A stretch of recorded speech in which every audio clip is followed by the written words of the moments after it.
So today first topic ఏంటంటే scheduling.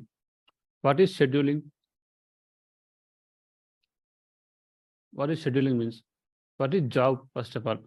So job means some task which is running at back end. That task will be executed automatically at a certain time, maybe the specific time or interval time. It may be daily or monthly, yearly, depends on our configuration.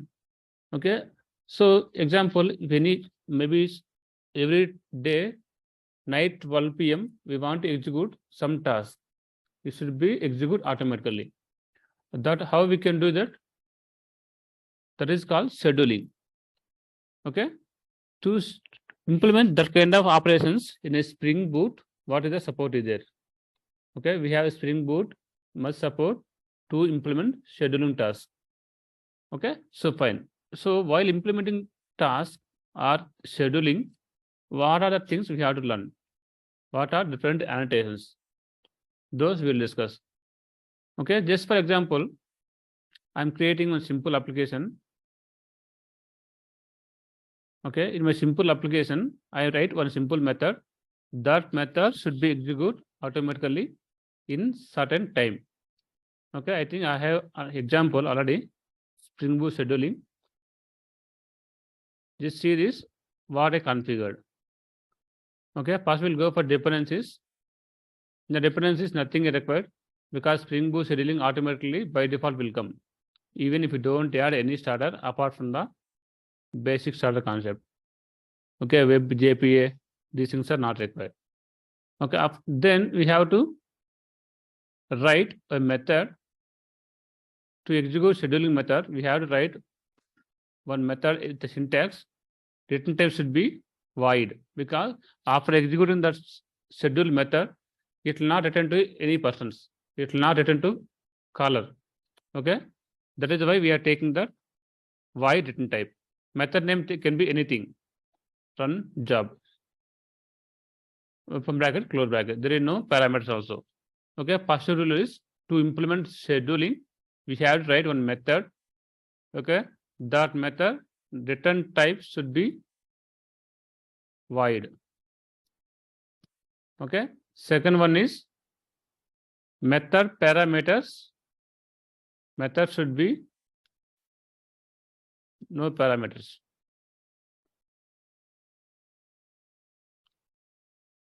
Okay, on top of that, we have to write some annotations in Spring Boot. Let's take simple example. Okay, this method I want to execute every 10 seconds. Okay, for that we have to write one annotation scheduled. Okay, schedule. The schedule annotation supports three types. Okay, the schedule annotation supports three parameters. What are three parameters? Parameter is this one, set, fixed, delay, these things. So this, in these three, first one is fixed delay. What is fixed delay? So fixed delay property makes sure that the delay between the two execution times. Okay, just read that. Fixed delay property makes sure that there is a delay of n seconds. How much seconds we are passing? That n seconds between the finish time of last execution and the start of the next execution. What that mean? If we create one job, okay, if we create one job, that job is started here. Okay, the job is started here at the point of 3 p.m. Okay, it is completed at 3:10. Okay, if I give a scheduled annotation with a fixed delay, scheduled annotation with a fixed delay, how much delay I am giving? This is milliseconds. How much? 1, 2, 3, 10,000. 10,000 means 10 seconds. After 10 seconds, it will start new job. What is after 10 seconds means?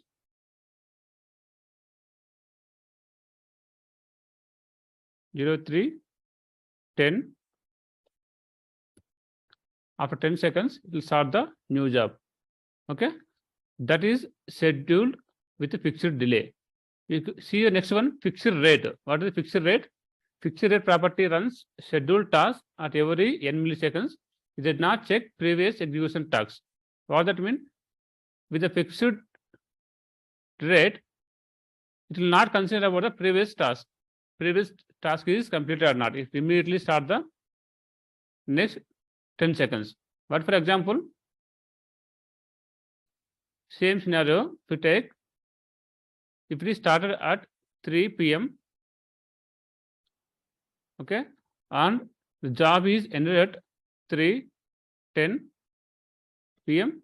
immediately 3:11 it will be started. 3:11 it will be started. I mean 3:10 immediately start. So there is no gap between the last completion and next start. That is a fixed rate. Okay, fixed delay and fixed rate. These two are very rare cases we use. Okay, in fixed delay or fixed rate, take milliseconds format. 1000 means 1 second, 10,000 means 10 seconds. So next one is important one, cron expression. Okay, what is cron expression? Cron tab. This cron expression is not specific to Spring Boot. It is specific to the, I think, Linux environment. Okay, in Linux we have a cron expressions, cron tab. There we can provide some expression to run the particular job in particular interval, particular time. Okay, so first thing is cron expression contain 1, 2, 3, totally 6 here, but in Linux we have only 5. Okay, Spring support 5 positions. In the first position it is a seconds. First star represent seconds. Second star is minutes. Third star is hours, day of month, day of week. Okay, these 6 stars represents 6 positions. So if I want to configure for every 5 minutes, I want to execute some job. Every 5 minutes, I want to execute some job. How to provide? This is the expression. If we provide this expression in the schedule annotation here, okay, that particular method will be executed every 5 minutes. So one more example for if you want to run some method automatically at 8 a.m. daily. This is the expression we have to write. So this is expression we can design by understanding these 6 stars.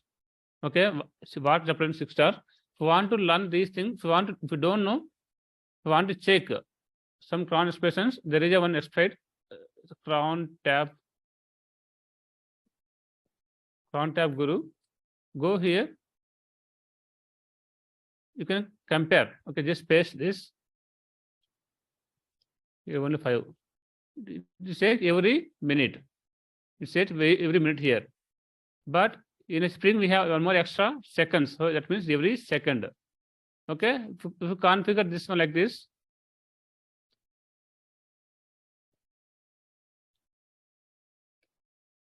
It is not working.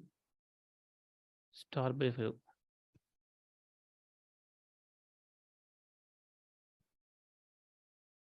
Okay, it's not working. So this represents every 5 minutes. Okay, for every day 8 a.m. it will be like this. 0, 0. Okay, reference 8 a.m. 0 seconds, 0 seconds, 0 minutes, 8 a.m. after the daily. Reference daily. Okay, it is 8, 10 minutes, 25 seconds. Okay, this part is daily part. Daily 8, 10, 25. Okay, like this we can represent cron expression to run a job in particular time. We'll see example now. Okay, this is a simple method, public void run batch job. Okay, this I want to run. I want run in specific time. Okay, what specific time? Every 5 minutes. Every 5 minutes. What is the syntax for this? Every 5 minutes. This is the one. Just copy this.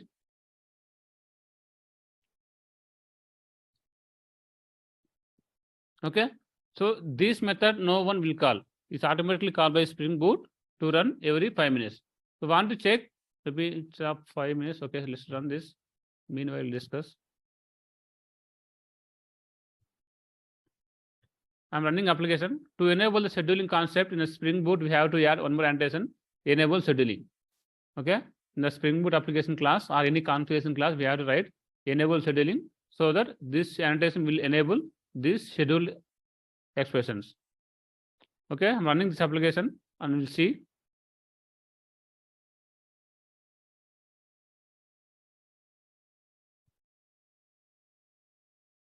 After running application, I'm checking SOP statements. It is not printed yet.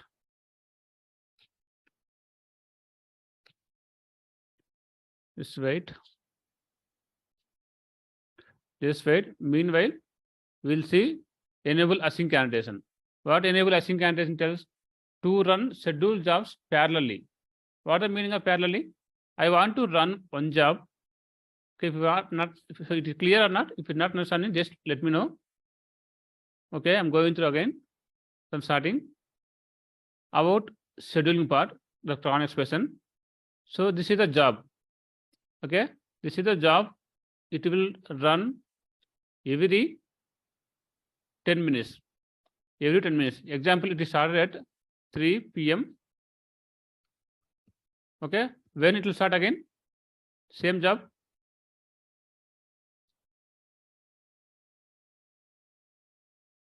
Every 5 minutes means when it will run? Next interval should be 3:05 p.m. Next 3:10 p.m. Okay, so this job is running every 5 minutes. Okay, up to here fine. For this, I will configure cron expression like this. It will start running. Okay, see, first job is triggered at 3:15. Okay, 3:15 is started. After that, when it will trigger again? It should be triggered at 3:20. So that means what? At 3:20, we should see the another SOP statements. Who is calling this method? No one is calling. Automatically called by Spring Boot. Okay. Here, every 5 minutes job is running. There is no problem on that. So in negative scenario, just think like that. In negative scenario, one job, to complete one job taking at least 10 minutes. To complete one job taking at least 10 minutes. So this is the job running started, first job. This started at 3:10. This started at 3:10 p.m. Okay, to complete this job, at least I need 30 minutes.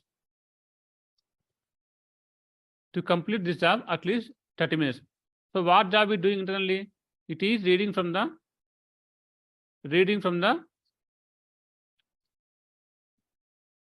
MySQL and writing to file. Okay, reading data from the MySQL and writing that data to the file. That's what it's doing internally. So what I'm saying, to complete this job, okay, once it complete job, it will take at least 30 minutes. Okay, to run this job takes 30 minutes for every cycle. Okay, so that means so it started at 3:10. The first time it started at 3:10. So it will take how much time to complete? 30 minutes. That means when it will end? 3:40 p.m. it will end. So I said my job is running every 10 minutes. My job is running every 10 minutes. What that means? Once it is started at 3:10, it should be start again at 3:20. Okay, in 3:20 time it has to start job again. Okay, 3:20 p.m. should start job. Okay, so unfortunately that previous job is not yet completed. It is taking more time. Okay, it will take 30 minutes. So 3:20 completed. the previous job will not completed, so it will not start new job. That is a problem. To avoid this, we can enable multiple parallel processing by using enable async. What is the meaning of enable async? Enable async plus async annotation. These two are we need required. To enable this async annotation, we have to write a enable async. Okay, what that means? To run scheduled jobs parallelly. Okay, even if previous scheduled job is not completed. Same scenario here. The first job here, it is not completed. Okay, not completed. Even no problem. It has to again run at given time at 3:20. Okay, even the previous one is not completed, it should start new one. To enable that kind of feature, we have to write a enable async and async annotations. Fine. I think it is more clear. If not understanding, let me know. This is about scheduling part in the Spring Boot. Okay, it is 3, should be start at 3:20. Okay, started, right? So that means what? Every 5 minutes the job is running. Unfortunately, within the 5 minutes, this method is not completed. What it will do? It will not start next job. It will not go for the next loop. To provide that facility, we have to write one more annotation. In the configuration class, write one more annotation first. It is enable async. Okay, in the method level,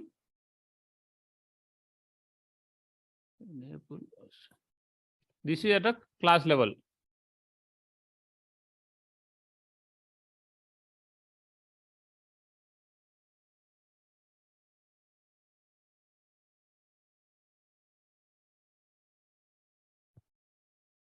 This is at class level.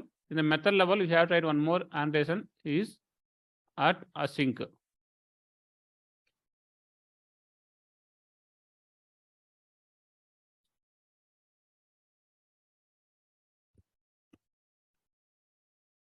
Okay, at async.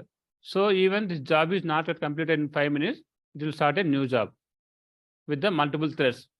If you use async, what will happen internally? It will use the multiple threads to start a new job. Okay, where each one is different thread. Okay, this is about scheduling part in Spring Boot. We'll go for next one, Spring Boot Swagger. We'll go for next one, Spring Boot Swagger. What is Swagger?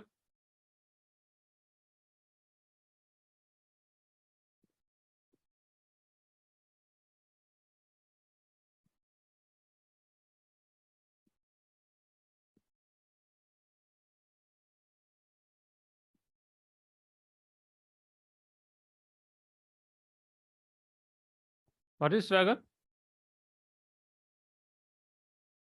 So what is REST API?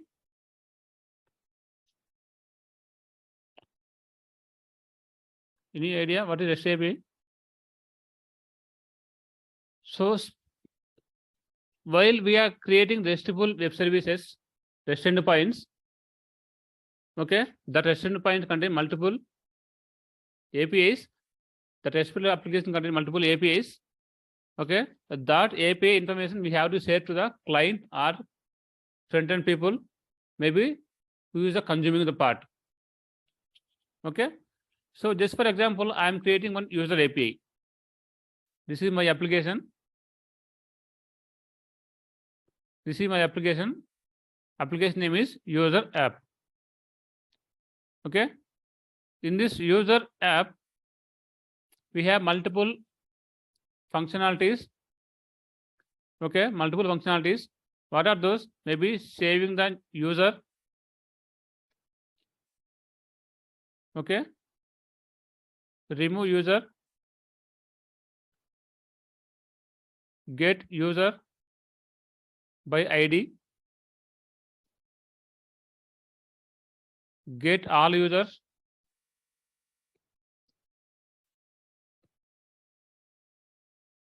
update user. Okay, like this, we have multiple APIs I have in my application.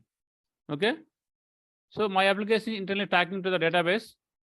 Okay, that database maybe MySQL, Oracle, whatever compatible database, no matter on that. Now what I am doing, I want to give my API details. I want to give my API details to the client. How client knows about these APIs? What is the meaning of client knows? Example, there is another application. There is another application, consumer application. Okay, consumer application wants to read the data from the user app. Read data from user application by calling APIs.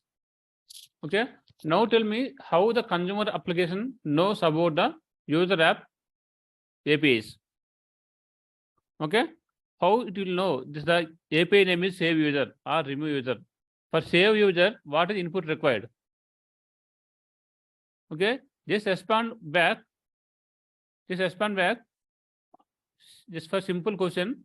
If I want to call one simple API, what I need to know? Okay, you are a developer, you design one simple API to read data from the database by providing the ID input. I want to return a user data. What input you need? How I know? What is the endpoint name? What data you are accepting? Maybe JSON data, XML data, or what data you are giving back? Okay, what is the security type you are using? These are common questions, right? Whenever I want to use one API, whichever developed by some third-party vendor, I need to know what is the API details. Okay, I need URL, endpoint details, input data, that may be path param or query param or request body taking, that may be request type, that get type or post type. Okay, get type or post type, maybe something else. That MIME type, what is MIME type? It will take input as XML or JSON, responding back XML or JSON. Maybe authentication details. It is following any security mechanism. I need to provide any username, password for that. Response format, the returning back what? JSON or XML. Okay, HTTP codes. These are all I need to know about to call one simple REST API. Okay, example, open Postman. Open Postman, and if you want to call one API, what details you will ask? Okay. So this is my new request. Now I am asking you. No. It's like another question I'm asking. So I want to use your API. I want to use your API. What details I know? I need to know. Okay, maybe your API is update user. This is your API. What details you will ask? First you will ask, this is a get type, a post type, put or pass, whatever. Second one is URL. Okay. Third one is authentication. What authentication we are using? Security, username, password. There is no authentication, no auth. Okay. Parameters, there may be request param or path param. If you are using any body part, JSON or XML. Okay, if it is XML, take XML. If it is JSON, input type is JSON, take JSON. Then hit a request. So these are all things you need whenever you want to call the API. Okay, one API I'll give manually by providing a mail. In the mail, I will send all the details. Maybe there are hundreds of APIs like this. There are hundreds of API. Then what you will do? Okay, you will write separate mail for each one. A single mail you will send all the details. Tomorrow the API is changed. Okay, today you provided the URL is save user. Okay, tomorrow this URL got changed to user save. it is user save. Then what will happen? I need to again to ask you what is the new URL. Previously it is save user. Now you are going to change to something else. I need to know, right? You have provide. Maybe I have to ask to you what is the new URL for this.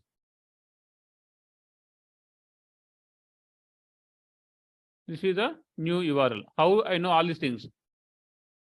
Okay, that is the purpose. We are designing some documentation for what are documentation things. Maybe to share all these details, we have multiple approaches. We can create WSDL. This is for the SOAP-based web services. REST API docs we can provide. Okay, this is the another approach. Maybe we can export this. We can export this request to user. We can create like this. There is export option.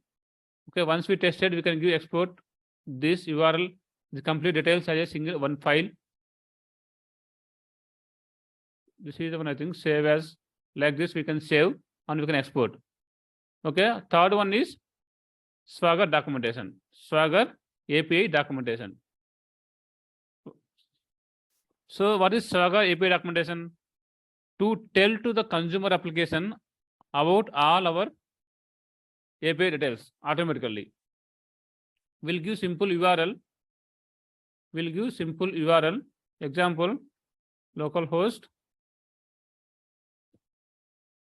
8080 something else swagger-ui.html. Okay, you hit this URL, you come to know automatically what are all my application supporting endpoints and corresponding details also completely. What input required, what output is giving. Okay, request param, path param, request type, JSON or XML, all these things you will automatically get to know by using this URL. This kind of approach we will provide through Swagger documentation. Okay, without Spring also we can implement Swagger documentation, but Spring Boot we have much support. Okay, Swagger API documentation. To implement this type of things, first we have to create one application. First we have to create one application with a REST API. Okay, we can take any one, whatever we already implemented REST APIs, or I created manually one more application for the Swagger. Boots for Swagger. Which one I use? Okay, first we'll try this one. Controller user model.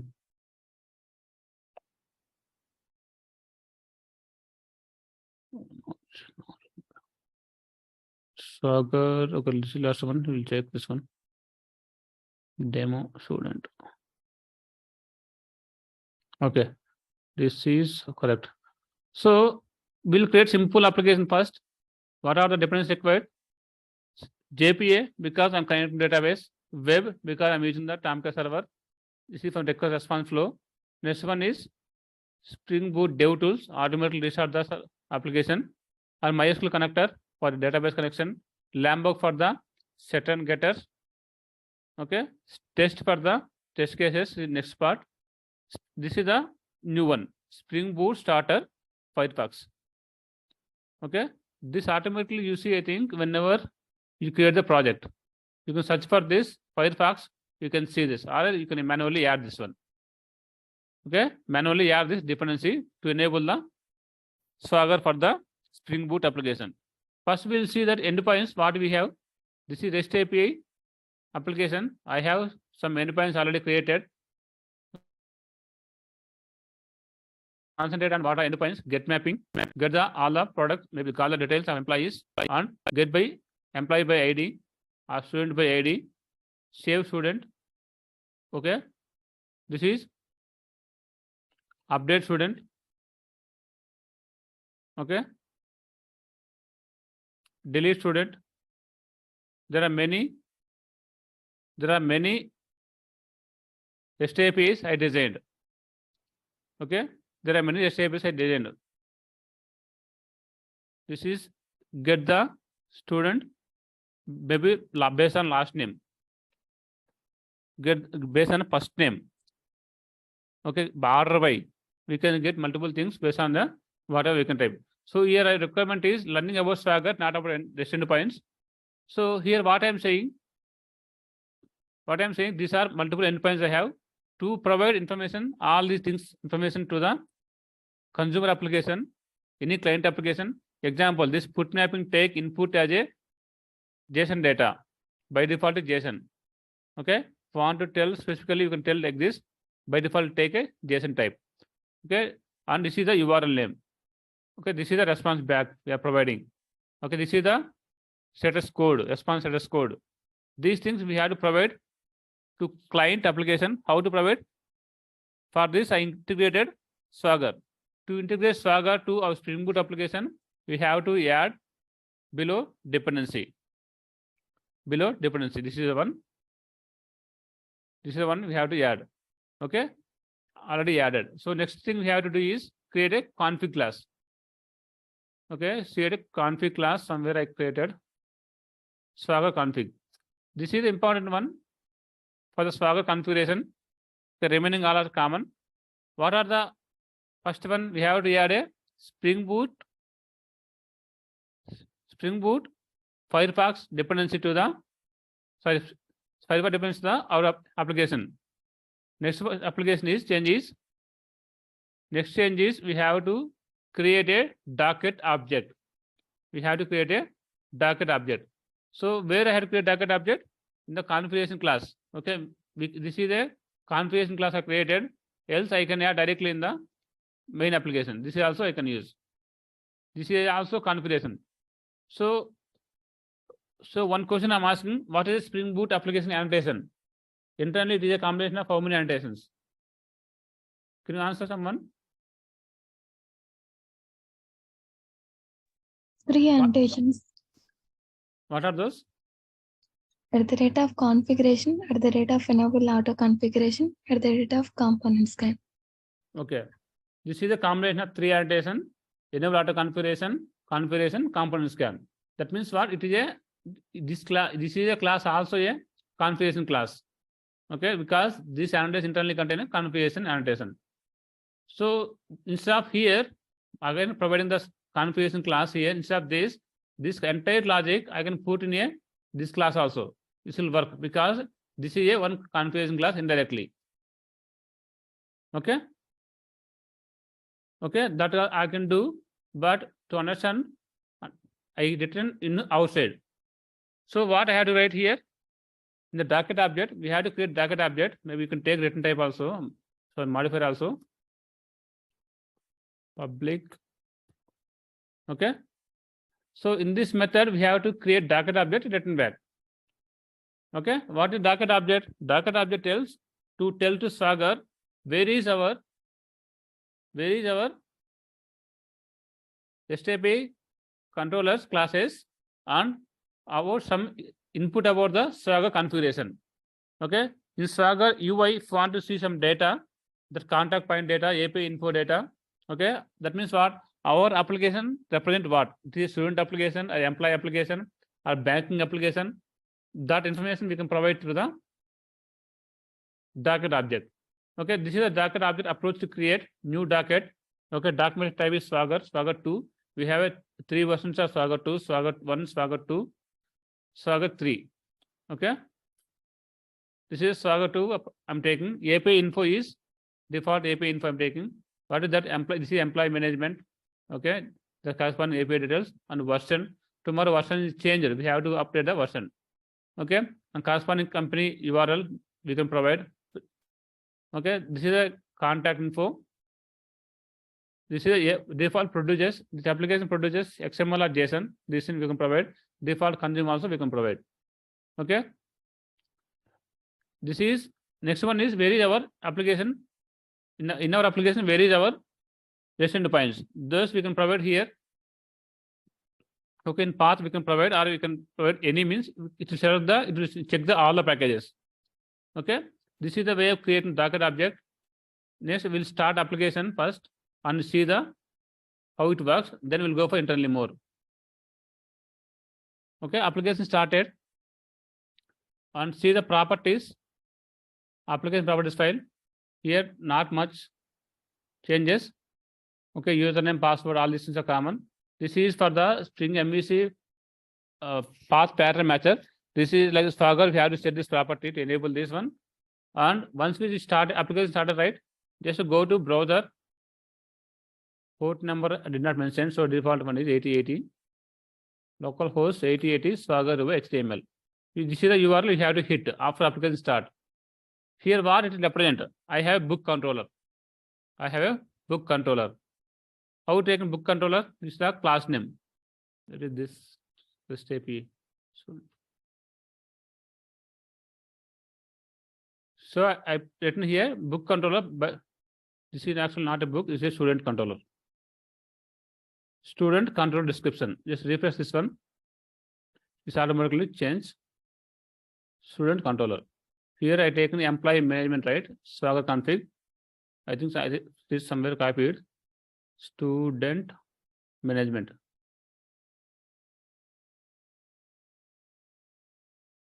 Okay. It will change automatically. Student management. Okay. So to show some information in the browser, in the Swagger UI browser, we have to use the docket object. Here, student management, corresponding API documentations. Okay. And our control details. All these things will provide here docket object. So whatever I given start tech, it will come in a browser like this. This is start tech website. If I want to see my website, I mean like this application applying to what? If you want to provide some URL, you can provide. Okay, actually UI it will load. Next one is if you want to know or if you want to contact to me. Okay, if you want to contact to me, you can contact by clicking this. Okay, I configure internally my mail ID. How I configure? Like this. This is a default API info. Okay, default API info. Another one is contact point. In the contact point, I given my mail ID. So whenever they click on this one, start tech website. This is start tech -website automatically comes. It will be contact to the send email to start tech. Send email to the start tech. This is my name, contact point name. That is why it came a start tech. Want to provide some custom name, just my name given here. This automatically replaces to the start tech to my name. Okay, -website automatically come. Okay, send mail to Chenchu. How it came automatically? Send mail to common. Chenchu automatically take from the here. Okay, what mail I configured here. Okay, tomorrow if you want to change another mail, you can change here. Okay, very simple one, not much important one things. Next one is our API details. Where we can see our API details. This is student controller. This is the student class, REST API class. Here I tell to REST API. This class represent student controller class represent some data. Okay, some data. So I can modify here student controller have the endpoints to access data. Some data I given. So it will replace automatically to the here. Okay, click on this. Here we can see that the corresponding controller, all the endpoints. Example, get all. What is get all? So get all take what input? See here, this is the get all. This is the get all, right? It produces what? JSON. Okay. Taking what input? Nothing. Okay. Returning what? Response entity, JSON part, by default JSON, and status is code is okay. That's why same thing it is providing here. See, input data, nothing here. Okay, if you want try out, try this one, execute. Okay, execute this one. I got data. What I got data? Employee ID 1, last name, first name, age. Go to database first and see the data is there or not. MySQL workbench, where is this? Okay, first one. And what is the username password database I taken? Go to application properties file. This is the root on Swagger is a database name.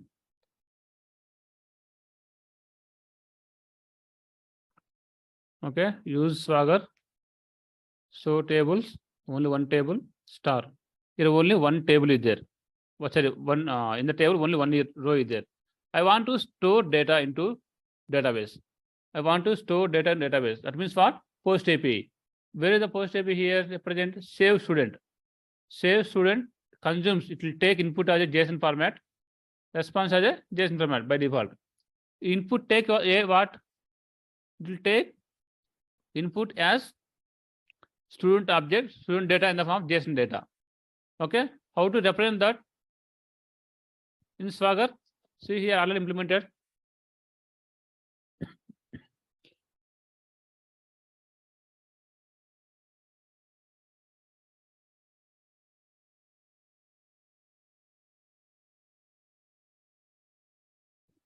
This is a save student.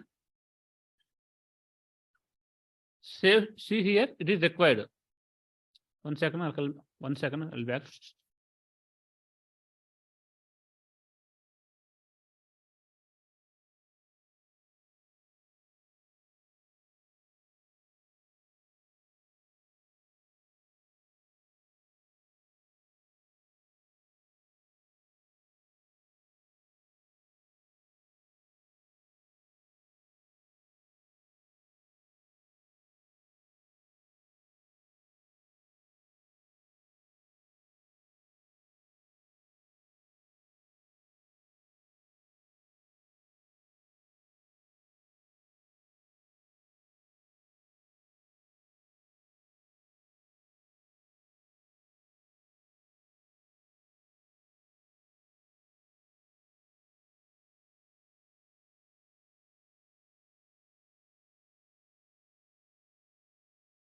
Okay, in the save student, it is asking what std is required. What is std? Variable name. Std is a variable name. Type of student. That is why it take automatically given a some format. This is example data. Like this, I want data to insert into database. Okay, we can tell like this to the end user, maybe that is client or front-end team, anyone. Okay, so to try out this, click on try out. Now send us some data. I want to send some data. Age is 20.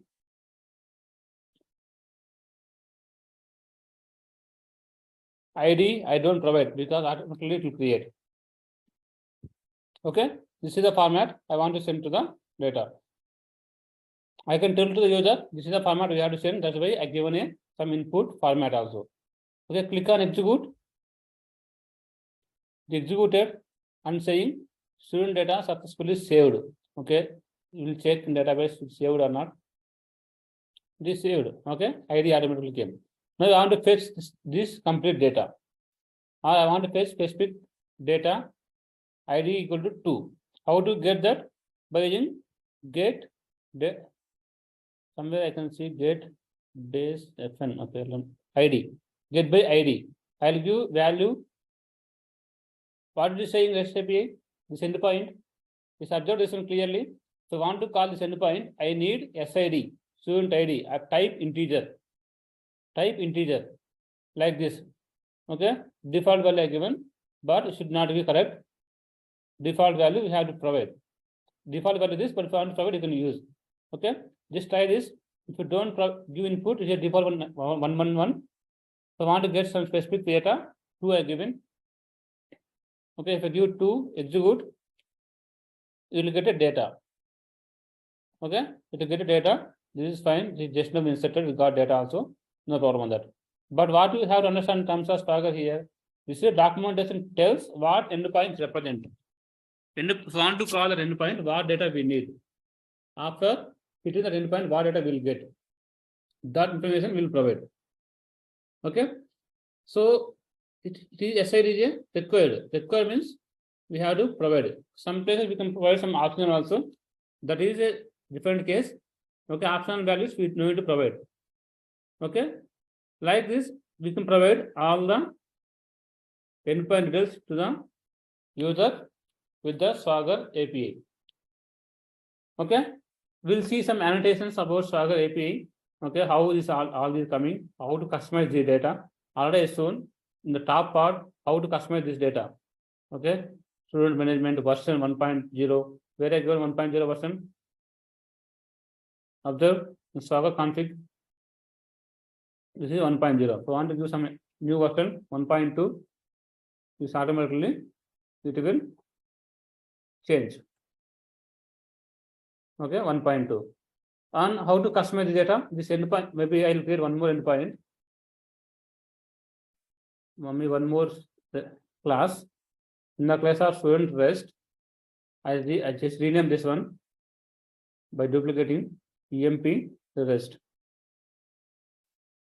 Okay, in the emp rest, I'll change some data. emp controller reference data. Okay, so if I reload this one, what happened? Some error I see. Student rest method.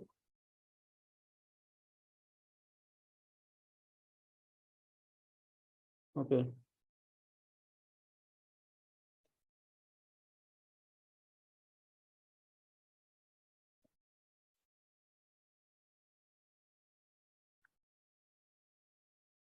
Duplicate is failed ambiguous mapping for the student rest method. emp rest already present.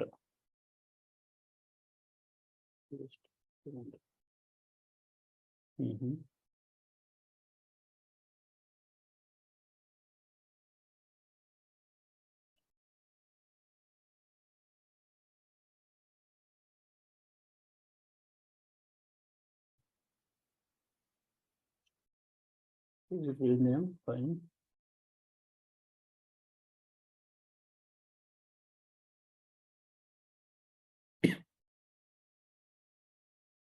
It is failed. Okay, I think the student test method already found saying. Okay, so what I'm want to say, like emp rest already it is present.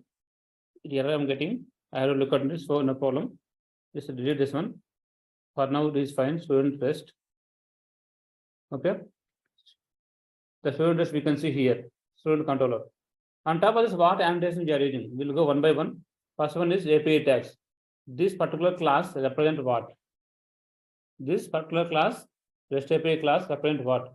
That we can provide here. Okay. At that API annotation, that will reflect in a corresponding API documentation URL. Okay. Next one is API operation. What is API operation? Just check for get all annotation, get all endpoint, what it is showing. So get all student data. This is a value. Okay, no input required for this field. Okay, this is the see whatever data we are providing in the API operation. This API operation for the method level, REST API level, each endpoint. Okay, get all student data represent here. It will show here. No input required. No, whenever we want to call, okay, we have to click on that. Then it will provide some input data description. Okay, the description is for this input, for this endpoint, there is no input required. Directly you can trigger. Want to click on try out this by using the click on this button. Okay, like this API operation, API response. What is response? Go down and see. Go down and see. It is giving some endpoints. 200 success. Okay, we want to customize our response data, whatever return back. If I return 200 is success, 500 is server problem, 404 is resource not found. But I want to say to this application, Swagger application, whenever we want to use some custom messages. Okay, example, if I get 200 means okay, but instead of okay, I want to say successful retrieve data. Okay, like that we can customize the response code description. You can customize it. Okay, okay means what? No one can understand. Example, just go here, go try out, execute. We got data. Fail to fetch. Why? Any exception? Okay.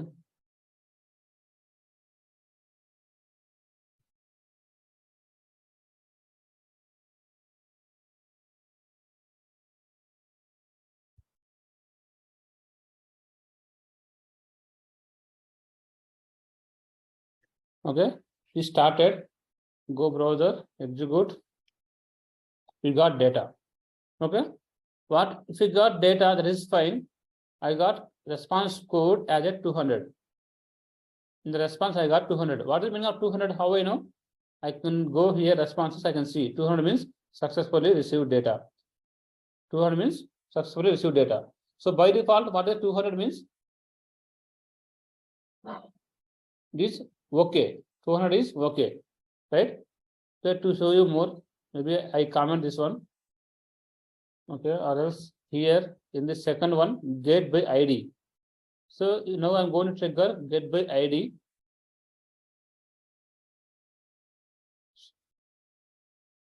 Get by ID, this one. Okay, I'll give input as a 2. Try it out. 2, execute. Okay, we got data. But what is 200 value here? Okay. But top one, here what is 200 value? Successful received data. So I want to customize the status code description. I can give through this annotation API operation. Sorry, API response. API response. In the API responses, I have to give a multiple response scores. API responses, API response. Okay.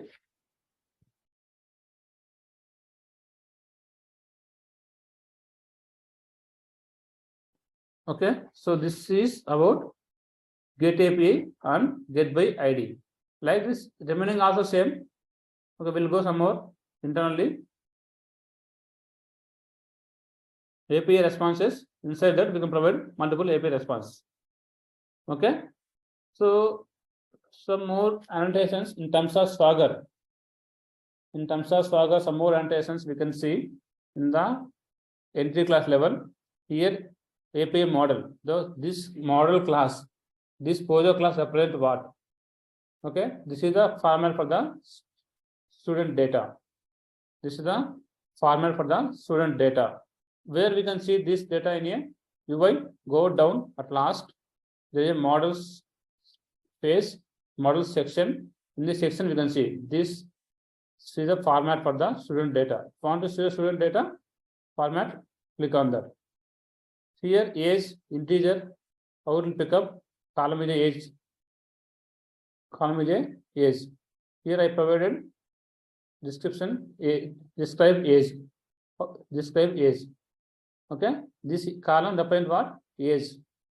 First name represent what? Describe first name. ID represent what? Last name. This is wrong, right? ID is what? Last name, not correct. So where I did mistake, go here for ID column. For ID column, there is annotation API model property. This property in terms of Swagger, what it is, you have to tell. Okay, to tell to this variable doing what? The Swagger. We can use API model property. Okay, here I am telling describe last name. No, this is not last name. This is a ID of student. Save this. Is automatically reloaded by the dev tools. Go to here, reload, click on model. Now tell me, describe age, fine, first name, fine, age, fine, first name, fine, ID is a, this is the ID of a student. I configured here this one, that's why this coming. Okay, in the model level or POSO class level, entry class level, we want to provide some API documentation information to the Swagger. We can use this annotation, API model property. Each property we can provide. What this variable doing? What this property doing? Okay, and position also. What is the meaning of position? I given ID, a position is first, but where it is coming? First should come last, right? Okay, 1, 2, 3, 4. Last is. Okay, I'll check this one. What the position tells. Allows basically ordering the property in the model. Okay. ID. Okay, we'll check what is the doing. Last name is at 3. Last name 3 means go to that any controller, get controller and the Swagger. Last name is 3. It is coming. Okay. Try out this. Good. Age 4. No, age 4. Okay. I think this is following this one. Age is 4. If I give age is 1, just I'm checking how it is behaving. Age is 1, ID is 4. How it will affect her. That is restarted. Previously I got first ID, last age. Now if you try again. Okay, this no set. Okay, first age. Okay, this property I will check. So the no problem. Okay, not much important. But API model property tells what for the particular variable in the POSO class or entity class, what it is doing. You can tell through Swagger the API model property. Okay, on some more if I talk more in the terms of control layer, there is a API ignore. What is API ignore? Right now we can see save student endpoint in the Swagger. Save student, where it is save std. Okay, save std can hit by the any people if they have the Swagger access. So want to disable to show this particular endpoint in the Swagger UI, we can disable by using API ignore. That means what? This particular endpoint don't show to the Swagger UI. To tell that we can use as API ignore. Okay, now to replace this, here we can see save std, but after refreshing, there is no save std. Okay, that in this way we can hide that particular endpoint in the Swagger UI, Swagger API documentation. Okay, so I want to ignore. We want to hide one more one. Last one is update student underscore save. Where is this one? This also I want to hide. How to do that? API ignore. Put this for the API ignore. That API Swagger API will not consider this, will not show in a UI. See, last one gone like that. Okay, these are some annotations in terms of Swagger. Okay, to know more about this, you can try in your local system. Just practice once because in project very important this one Swagger API documentation, because once you got project access, they will last go through the each endpoint. Okay, once you got a project access, they will ask to go through each endpoint. How you'll go? You'll take one Swagger UI. Okay, take one by one URL on what is input required, and by hit this, try this here and debug the code. Okay, that way we have to do the code analysis. Okay, we'll go for next topic. If you clear on this, any question for this?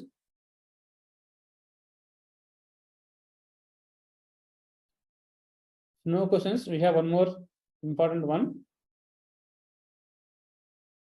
One more important one for today's topics. Okay, what is pending? Boot file upload download complete. File upload download complete. Lakshmi? లేదు లేదా file upload download example. Okay, we'll see file upload and file download. Okay, fine. So what is file upload and file download? That we can see. So I think it is complete as Swagger API documentation. Just remember this URL, IP address, port number. Then we have to use a Swagger UI, Swagger-UI/index.html to access the Swagger page in our application. For Swagger, there is no separate port. Okay, in our application port only, but URL will be this Swagger-UI/index.html. Okay, this is UI part. If you want to see same data in a JSON part, the same data I want to see in JSON, click on this URL http://localhost 8080 up here common /v2/API dash. If you click on this, you can see data in a JSON format. Okay, our endpoint details in a JSON format. Example, save std.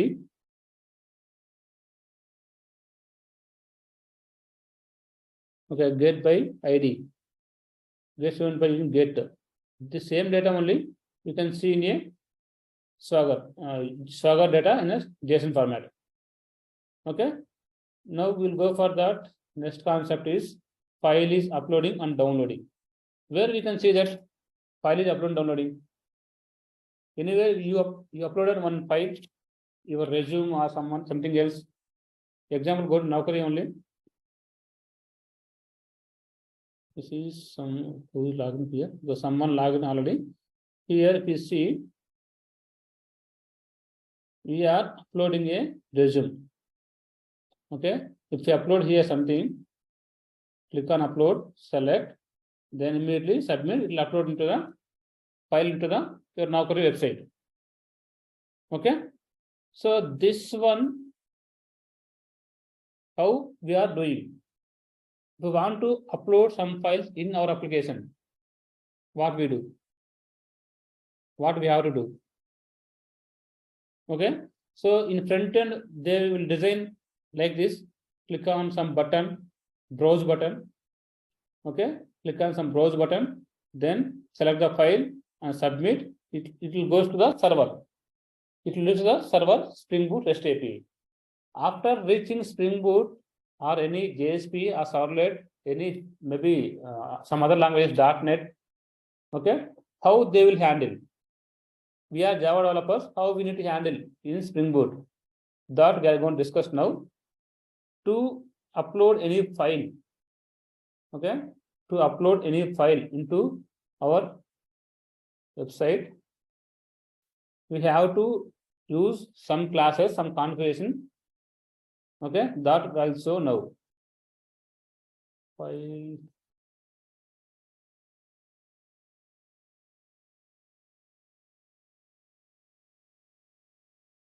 Okay, file upload application are not designed, still fine. Okay, so want to upload any file to Spring Boot. In Spring Boot provided one class called multipart. Okay, how to read file data in Java? File data, those things already told. What is the best class to read the file?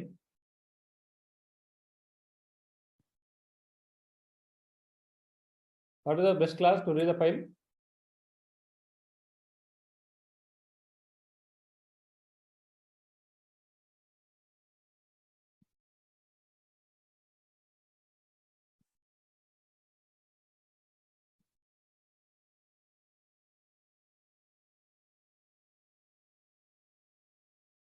So I already told, right?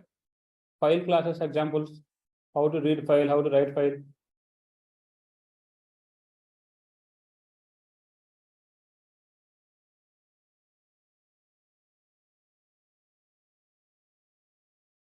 Am I audible? Yes. Okay. So in Spring Boot, if you want to upload some file, that should be a MVC based project. That should be web project. Okay. In normal application, we cannot upload through browser, right? So if we want to upload some files through browser, we have to use the Spring MVC based project. That is a fine. No discussion on that. So next one is how to upload. How to upload in the browser side. Okay, this is not important for us. In the browser side, we have to take input as file type. Why I'm taking file type? Okay, in input. Okay, I'm writing on diagram. This is about HTML, simple discussion. I want to design one form.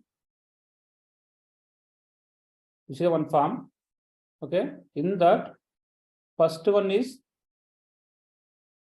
first name. Okay, last name, gender is same, maybe female, male. I'll take 2. That should be this type, and password.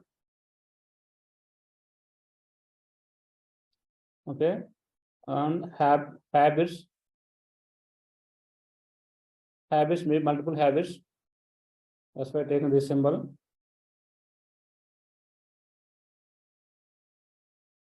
Okay, last one is button.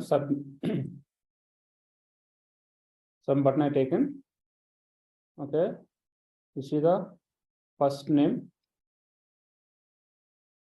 password, age, here gender, here obvious. Okay, this is the simple HTML form. Now asking a question, this is the what type. This is the what type. Input type what? We have to write code, right? But to design this form, input type equal to name equal to Text. Input type is this is a text type. Second one is Password. you can take password. Third one is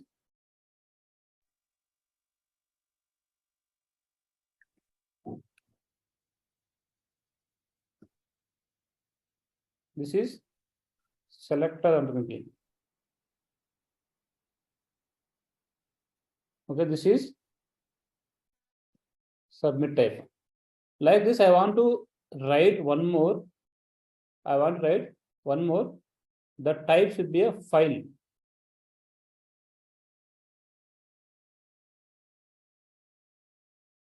Type should be a file. How to write file type? Same, this same functionality. Here they will provide one button. This is a file or resume, whatever we can take name. Here diagram will be file type. How we can show? How to show here? Let's look like same on this only. File type. Then there is a submit button. Okay. So here one option will come browse. It will come browse. Okay. You can do click on that. You can select the file. Then last one is submit button. You can submit.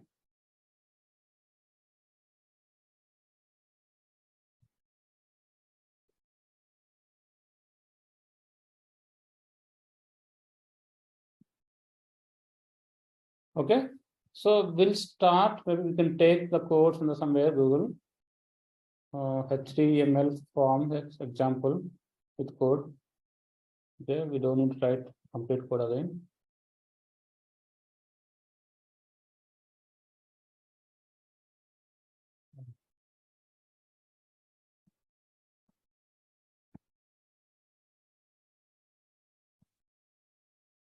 One second. HTML.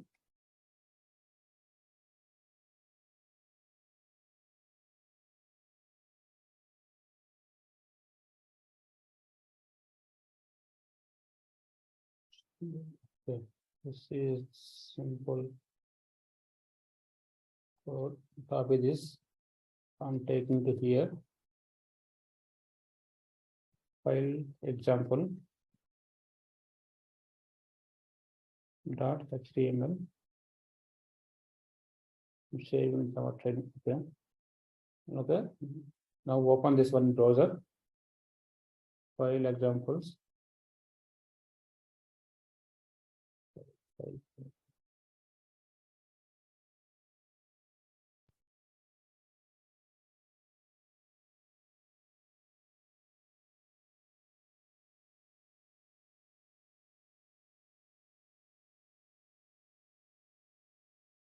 The training file example.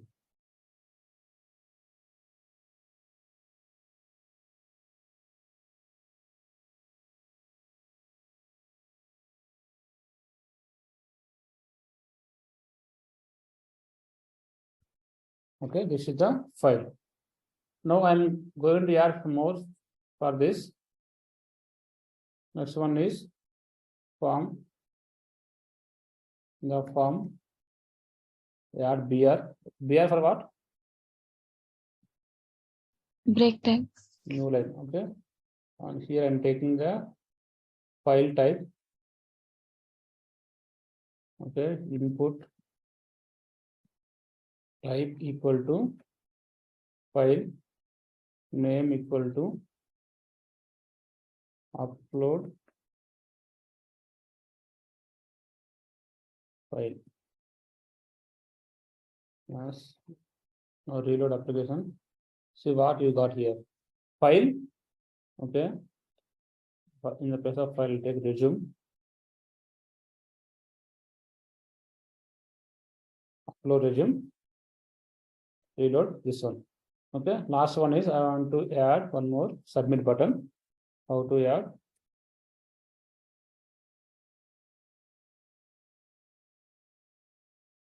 Submit. Input type. Okay.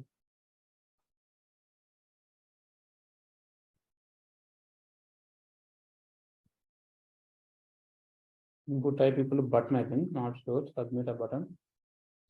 Upload. Now because submit and type. How it will show. Okay, no, not as button. Another submit. Okay, submit button I got. Okay, first line, first name, last name, choose file. If I click on this, it will show the corresponding file. It may be support multiple files. Okay, click on this, select one file and submit. It will go to the somewhere. Okay, how to provide, where to go after submitting? Form action is equal to /upload. Okay, /upload. Method equal to post.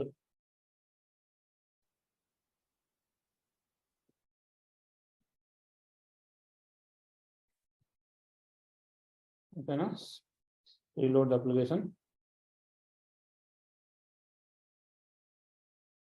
Click on the file, select upload. It got a de-upload. It's not matter on this. Okay. Finally, we got a one page.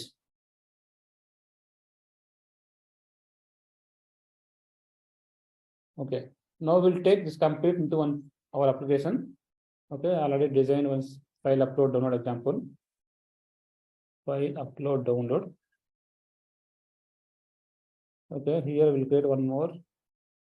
The search in main web app folder.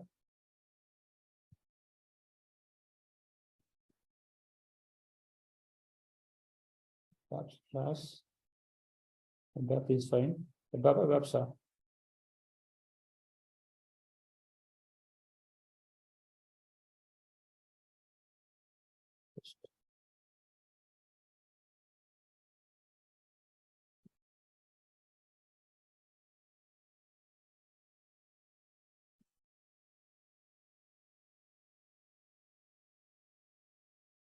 Web app, right click, HTML, other.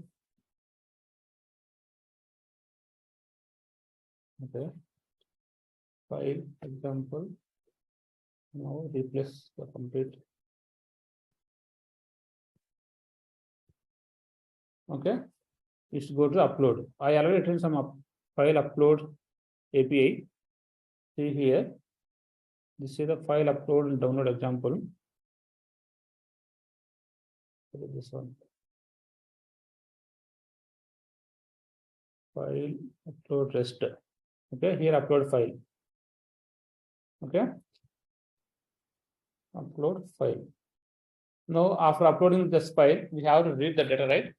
To read the data, there is a key. In a what key we provide here? File, input type equal file, name equal to upload file. Instead of upload file, I'll take as a file only or upload. Without space, upload file as file. Okay, this name I'll take upload file. Okay, with this name, the file is coming to the REST API. I read it, the data. This is not a text. This is not a JSON. This is not XML. This is a file. To read the file, we have type is multi-part file. What is a multi-part file? It is a class. Multi-part file is a class. Okay. This represents what?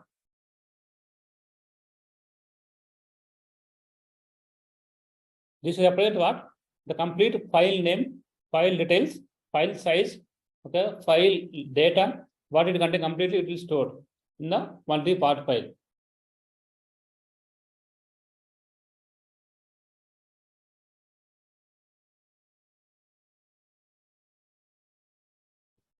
Okay. So whatever data we are uploading, that file data, it is coming to the rest point. The rest point, how to read. Up to now, we see that how to read data with a query param, path param, request body. That is the JSON data, XML data, or simple data. This is a file type data. How to read that? Multi-part file. Multi-part file class can store multiple data. Maybe that file size it will store, file data it will store, and file name it will store. Okay. All this we can get from the multi-part file. Okay. Why I'm repeating this multi-part file? In the interview questions, they will ask how to upload a file, how to download a file, what it will be internally used, what is the class name mainly it is stored. Okay. Once the file is uploaded, in the Spring Boot side REST API, we have to capture that file data by using multi-part file class. Multi-part file is a class. It will contain file data, file size, okay, file name, all this it will maintain. Okay. From the multi-part file, we can get all the details once we receive to the controller. So first I got file size, get base means data. Get the complete data from the file by using get base method. Then get the file name, file dot, get original file name, and write. After receiving the file to the controller, where we have to write. In the Naukri also, once we send some data, once we upload a file from the Naukri, where it will store. The Naukri people store maybe different location. They may be stored in some cloud location. They may be stored in some their local disk. That may be no matter. In my application, I want to store in my local disk. Where is my local disk? Where is my local disk? My local disk is, this is my drive. I have C drive and D drive. I want to store somewhere in my drive. That I have to tell this our code. How to tell? I'm taking some simple location that I configure here, where to store. In application properties file, I told file store location. This is a key, my custom key. This is the value. I'm saying the D : Java training file example data. In this folder, store the file whatever I am uploading. D folder, Java training file example data. Here I already have some data ability. Okay, here I want to store. This is the value. How to inject the value to variable? This is a value, not an object. Object injection purpose, we can use AutoVid. To inject value, we can use value annotation. Which is value annotation. I'm telling for this variable, we have to inject value by taking data from the application properties file. That key is this one. In application properties file, there is multiple key values. Which key I have to take? This is the key name I'll provide. With this key name, anything match, that value we have to inject to this file location variable. Okay. After injecting, what is the value for the file location? D Java training file X data. Okay. So this is the variable injected. So now what I'm doing, just file utils. There is a files class. With by using files class, I'm writing my data to my particular location. Whatever data uploaded, that data I'm writing to that location. So for that, I'm creating one path variable. Path variable is how we create path of get my file location D : something. Okay, Java training file X data and that file name. Finally, what is the file name for this? What is the file name? Just observe again. Just in this line, I read the file data after uploading. Then where to store. I'm designing path. How to design? I'm just taking the file location from the properties file. Then for that, I'm appending our file name. What file name I'm uploading?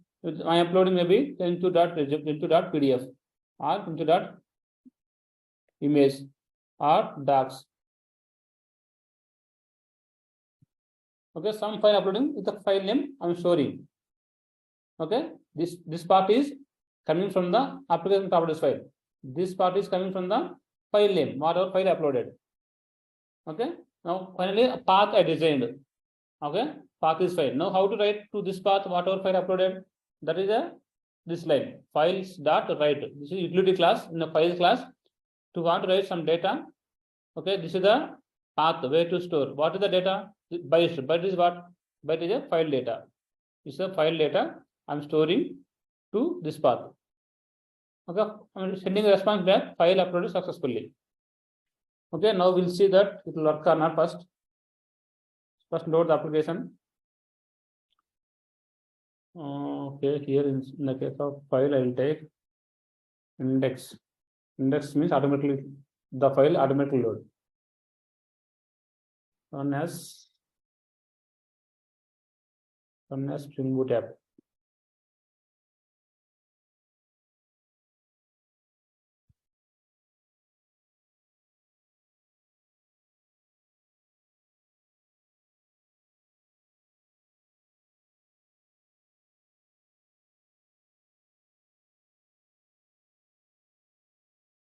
Okay, application started. Now go to browser. It should be load. I think this is not a web apps. It is web app. So forgot name. How to rename this? Go to here, refactor. Right click on that, refactor. Rename. Web app. Now when restart application.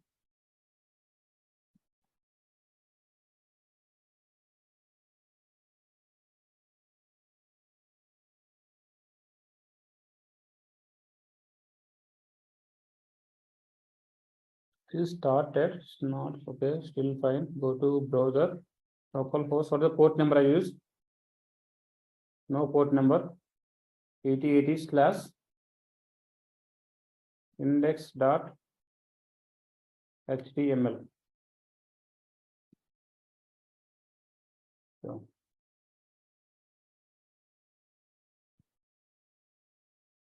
error page not found. Okay, not found to saying. That's what she mean web app index.html. It is not loading. What is the reason?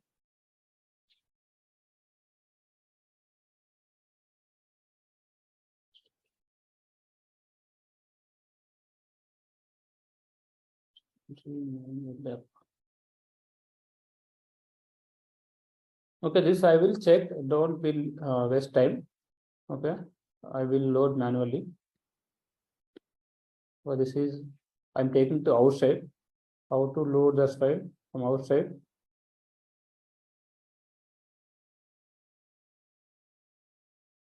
Browser. For example, it is loaded. Okay. After loading, where to go? That I'm telling here. So if I submit, where it is going? It is going to upload file. It's not correct. I want to go to this location. Which location? Localhost 8080. Localhost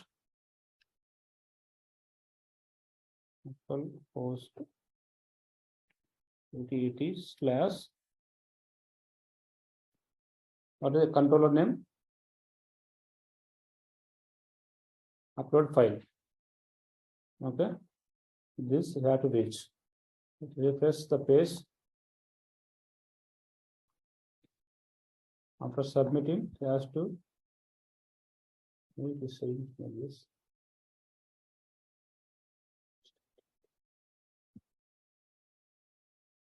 Okay.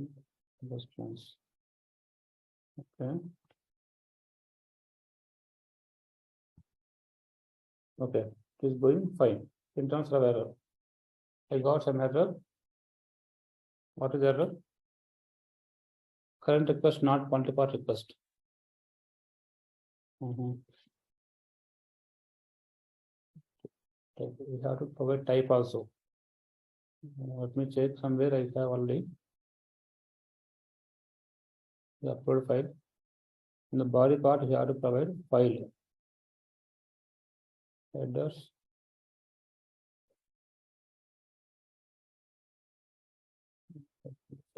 Okay, file in the HTML is not working. This is not matter for me because we are not HTML developers. Directly we test from Postman. So to test from the Postman, what we need? We need the corresponding endpoint name, upload file. So that's why I taken localhost 8080 upload file. Then the key is upload file. Okay, with the keys upload file, I'm sending the data. This is the file name I'm taking. Then I'm selecting a file from the local. Maybe I'm taking the resume. Okay, if I click on this, what will happen? You should go to the server.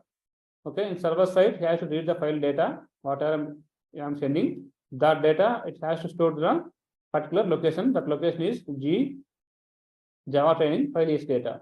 Now trigger this. It is saying bad request. Post to the bad request. Why it is saying? Let me check what error I got.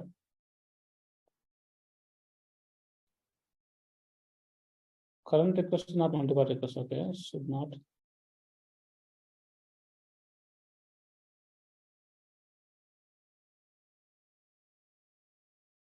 Not multiple request. What it is saying?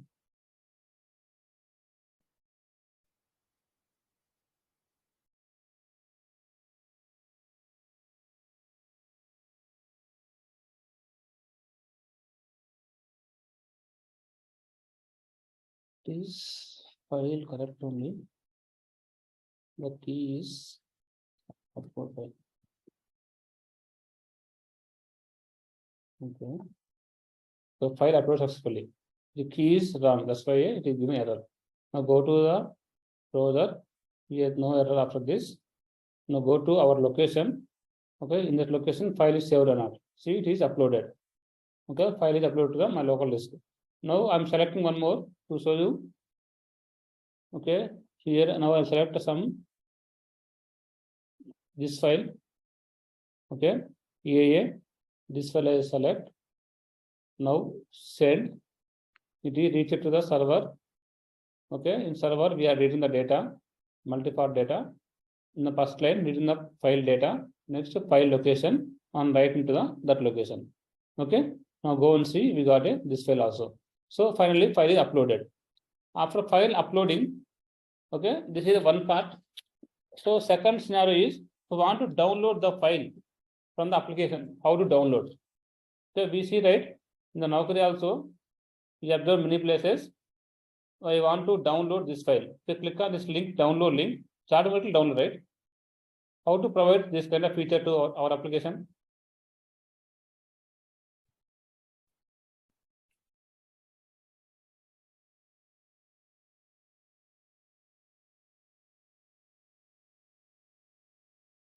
Okay, see, if I download, click on download, it will download in the file, right? What file, whatever file we requested, that is downloading. So we want to provide that feature to our application. How to do that?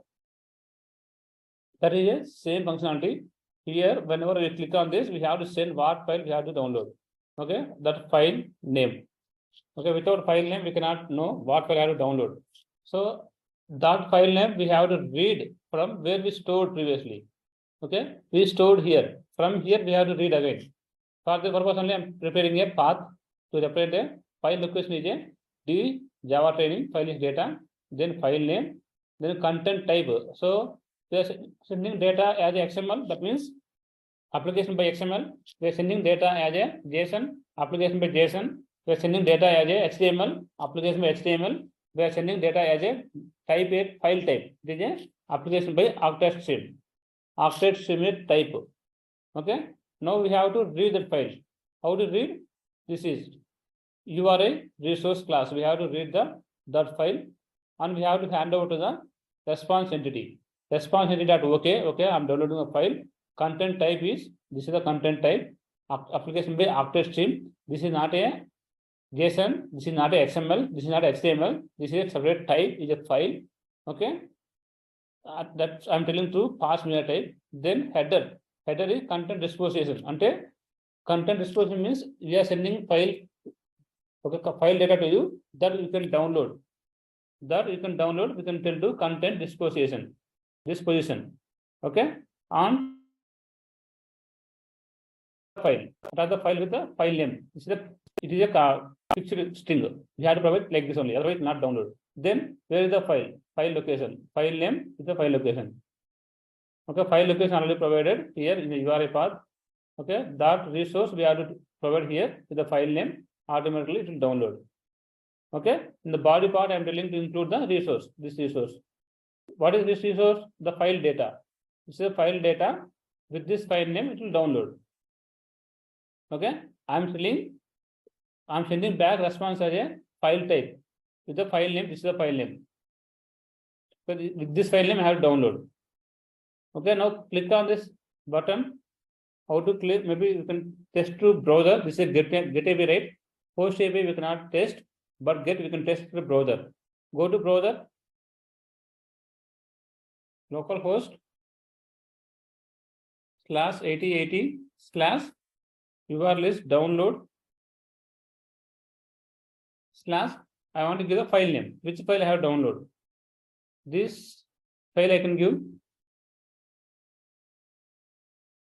Okay, click on this to give me some error. Okay. Space is a problem, I don't know. Space. Okay, I renamed the resume. Let's try this one.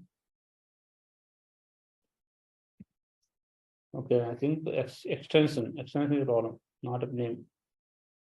Extension is DOCX. It is downloaded. Okay, see, whatever name I given, with this name you will download it. See, if I want to download this file, just give the file name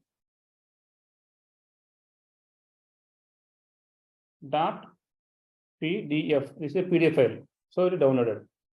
Okay, this is the upload and download functionality. So I want to upload one more file. Now I'll upload some text files. Text files. This is the text file only. Okay, YouTube script uploading. It is came to this folder. Okay, now I want to download this one.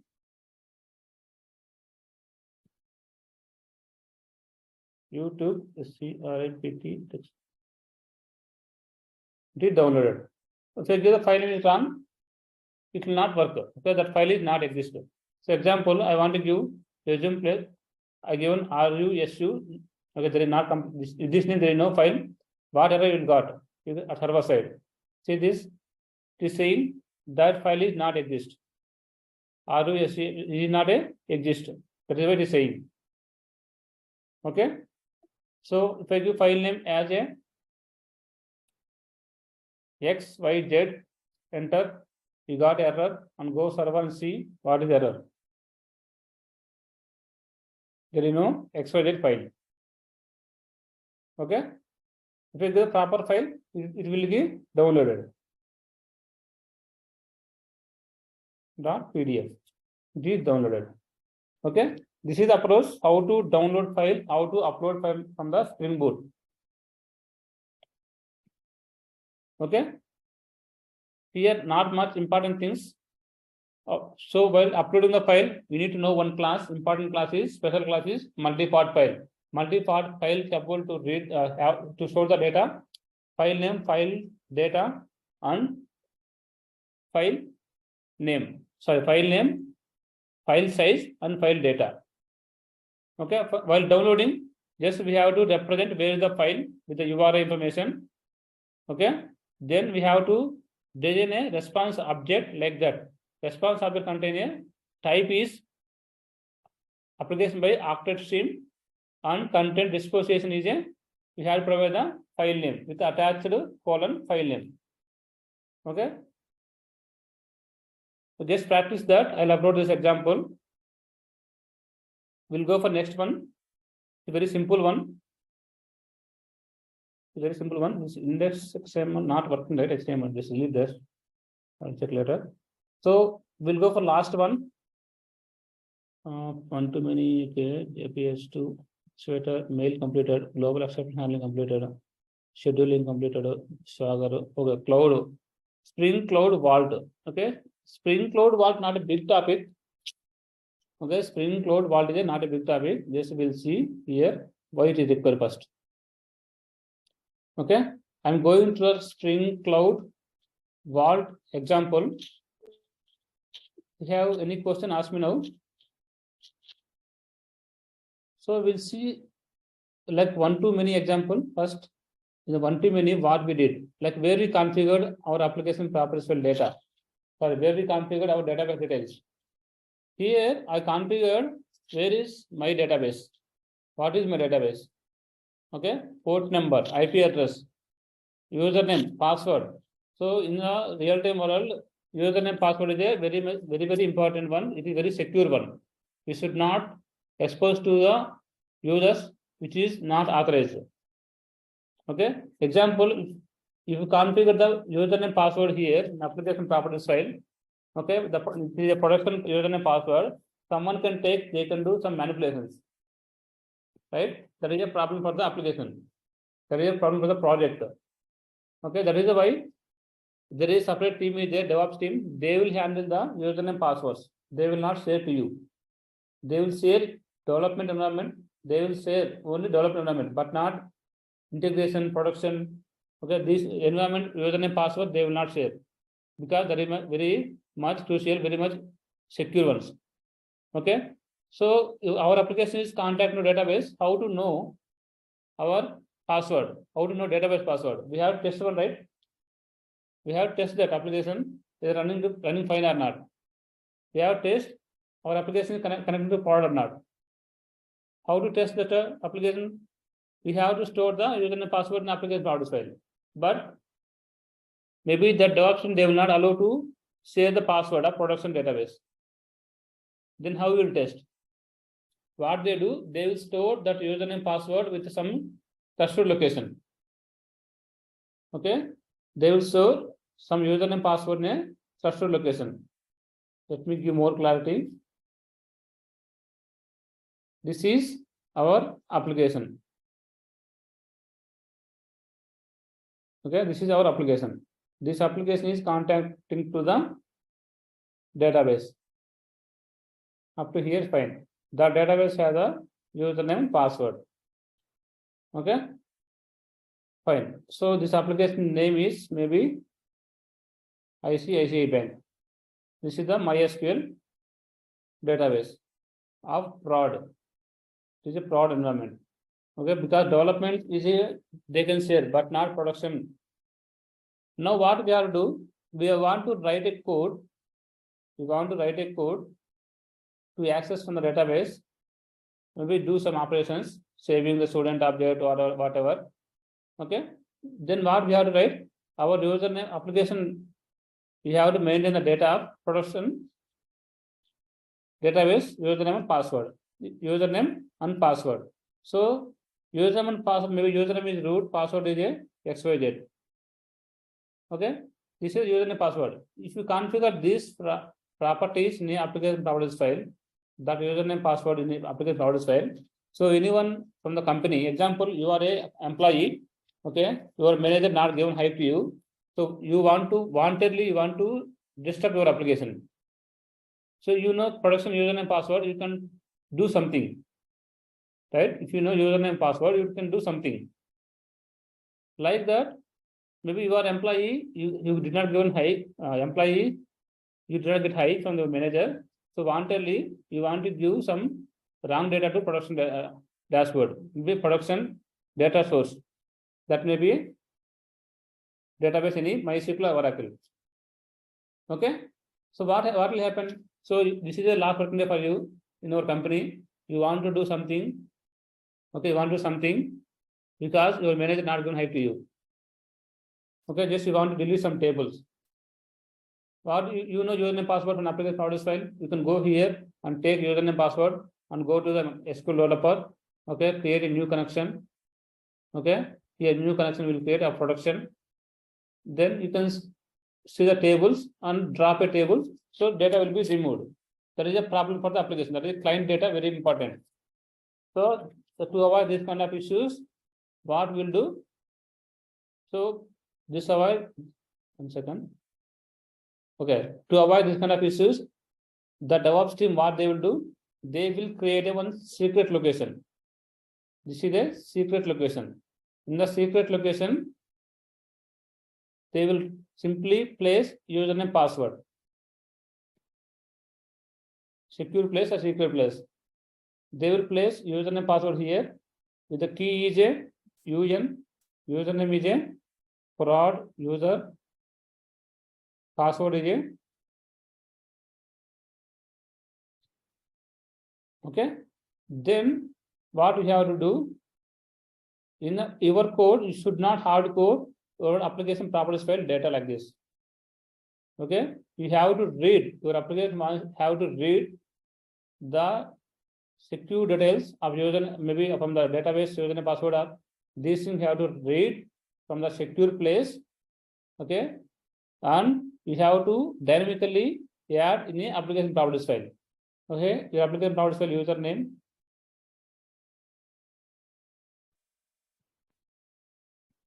password.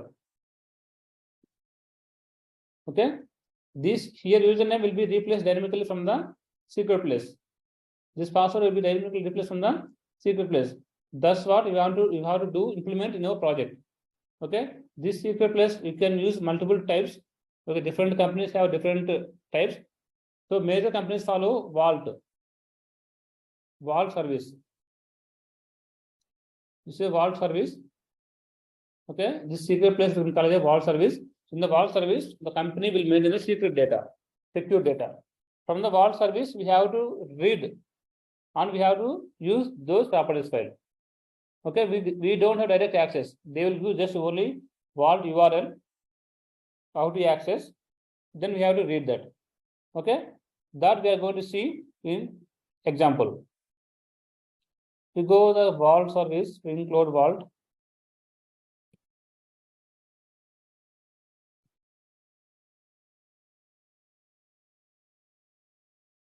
Okay, hashic of vault.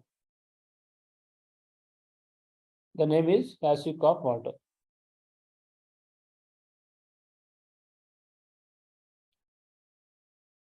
So what is this? Vault is a secret management system. It is a secret. Secret means secure data, allowing you to store the sensitive data which is encrypted, which already encrypted at the server side. And it deals to store sensitive configuration details such as username, password, some API keys, encryption keys.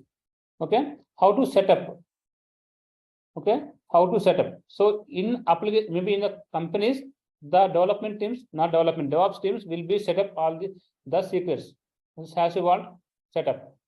This configuration already due by a DevOps team, not development team. Okay, how to set up? My locally I will show. Okay, locally you want to do practice. Okay, locally you want to do practice, you can do like this. Just go to browser, enter this URL. Okay, here you can see, select your OS Windows and download your Hash Vault application. It is downloaded. Okay, you downloaded. What is next step? Run the server. How to run? Just extract that wherever you downloaded. Okay, I downloaded here. Already I have in software folder. I think so. Vault. This is the I downloaded. Okay, you can see downloads folder same. Vault 1.310. Here also I have 1.2. Okay, this is the old one somewhat. No problem. It's okay. Now open command line here.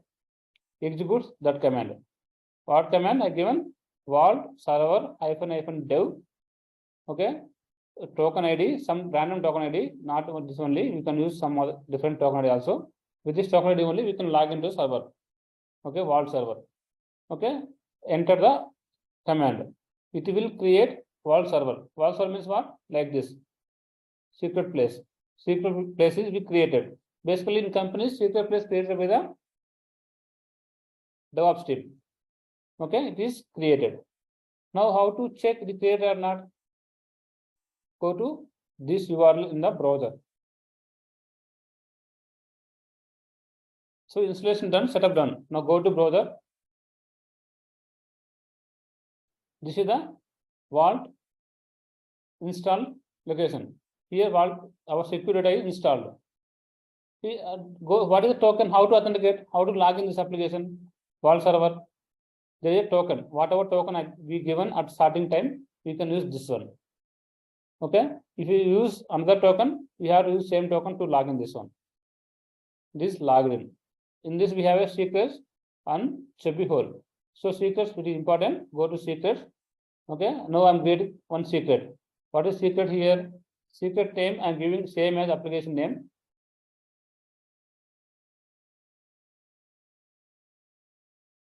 same as the application name. What application I created? Spring Cloud Vault EX example. Spring application name. In this application, I'm creating a one secret. What is the key? Key. First, I'm writing some keys. I will tell you how it will replace URL, maybe password.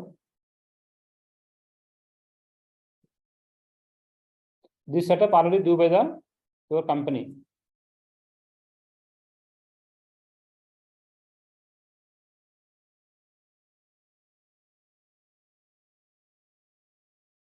Okay, 1, 2, 3, 4, app username password.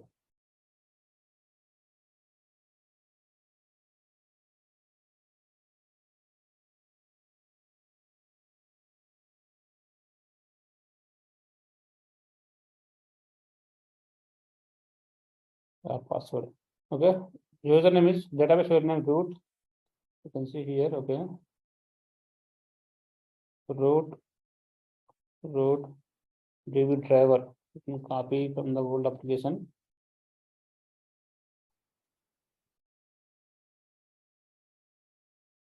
This is driver. This is the dialect. Password is a sample change. This is for testing purpose only. See, yes. Okay. Save this one. Okay, this saved to view JSON. Okay, you have username, password, driver class, dialect. Okay, fine. Now we want to create application that should read data from the Vault server, not hard code in the application properties file. See, I created Spring Cloud Vault example. Here first we have to see in a XML file. XML file, what extra we added? Only this one. Spring Cloud Starter Vault configuration.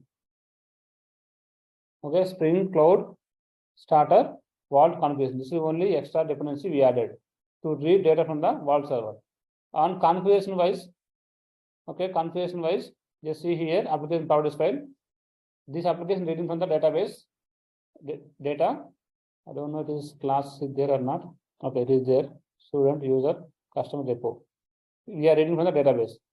Now, what I'm saying, in my company, okay, username password I don't want to give the developers. Okay, my production dashboard, production database, username password I don't want to give to the developers. I will configure in some secure location. That is a secret, HashiCorp vault secret. From here, developers they can read. This is encrypted format. They can read. This is okay, no problem for me. Okay, how to read from the remote location instead of hard coding that username, password, URLs, everything in the application properties file. So that is supported given by the Spring Cloud Vault. Okay, that's why I added this one dependency Spring Cloud Starter Vault config. Okay, we have to configure just keys here. Whatever keys I configure in the Vault. See here, this is Vault, right? I configure DB username, DB password, DB driver. These keys I'll replace here. Okay, these keys I'll put here. At runtime, application started immediately. This Spring Boot application. Okay, immediately this Spring Boot application, it will go to the URL. Okay, it will get all the keys and values. These keys and values will be replaced into our application properties file keys matched. Okay, it will replace here. After replacing, anyway, it will create the database connection for the Spring Boot. Okay, after replacing, we cannot see here, but internally it will replace. Okay, internally it will replace. So what data I'm reading from the cloud Spring? This is all right. I'm reading the first one. What is the first one? DB username, DB password, DB driver, DB dialect, app password, app username. All these things are configured. So these values coming from the Vault. How to tell my application, my Vault is installed somewhere. Okay, how to tell these things? This is the top properties. Okay, what are properties? Spring Cloud KV enabled. Yes, we are using Spring Cloud KV keyword. Authentication is token mode. That is why you can see starting at token mode. Okay, what is the key to login? That is the key I given. And protocol is HTTP. Where is installed? my local system is install the Vault server. Okay. In diagram it is installed somewhere, but in my local system only, for this example, install. Port number is 800. And Spring, what is the Spring config import? There is a protocol for Spring config that I had to provide. Vault:// that is predefined only. So by using this information, our application will go to the Vault server here and get these details, okay, and replace here username, password, all these things, and you will connect the database. Application ready to use the database. Okay. See, I'm starting application. After immediately start, I'm using that find all method in the run method. Okay, find all method basically read the data from the got exception. DB name, unknown database DB name. DB name is okay. DB name is just add that. How to add? Just go here, version, create new version, add that one, DB name. Or a DB name I want to use, maybe all DB will check once. Select. So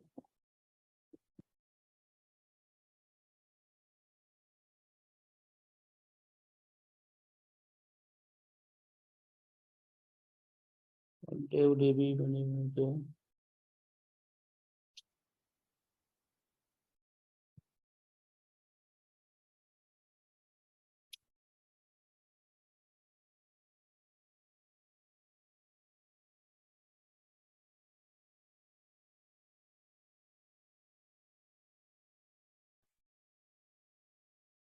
The DB name I'll use something like what I configure in a POSO class. Student class. Okay, student class is available in DB.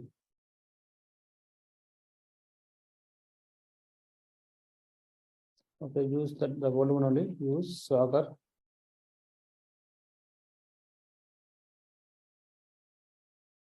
Okay, so tables. Student one here. The student. Fine. Okay. Are you using the Swagger only? Swagger DB only.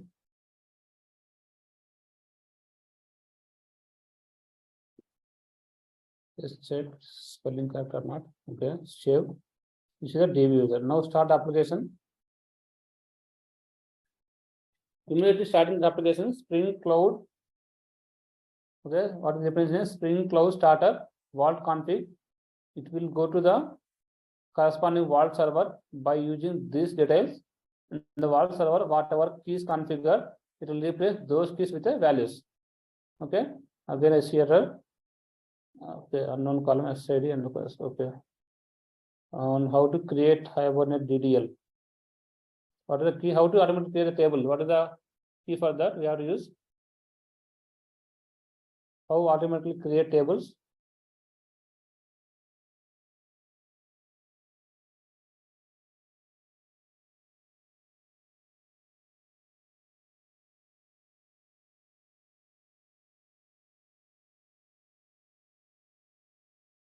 Okay, table created. Okay, table created. So find all written a nothing because there is no data. Okay, this is no matter. Anyway, we got data. Okay, we got database connection. How? Because we are replacing this case with the values dynamically. Okay, so even this code, if we have this Spring Cloud keyword example data, if we have by seeing this application product file, developer don't know what is the database username, database password, because database username, database configured from the some secret location. From the secret location, it Spring Cloud automatically reading the data and creating a database connection.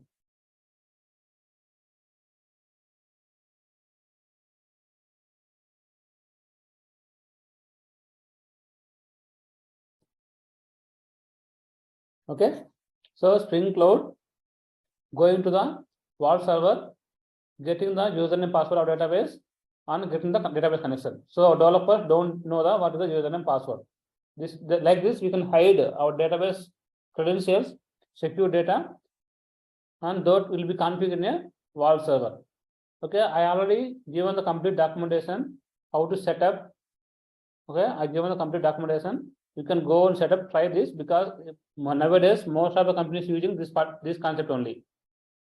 Okay, very long days, maybe 3-4 years back, companies are stored the username password like this, but nowadays all are using the cloud concept, Spring Cloud, Vault. They are storing the secure data in Vault only. They are not giving the username password to the developers. Okay, just practice this one. This is last concept in terms of Spring Boot. Okay, we have only pending concepts like JUnit tools. Okay, IDE already covered, Maven already covered, Git also covered.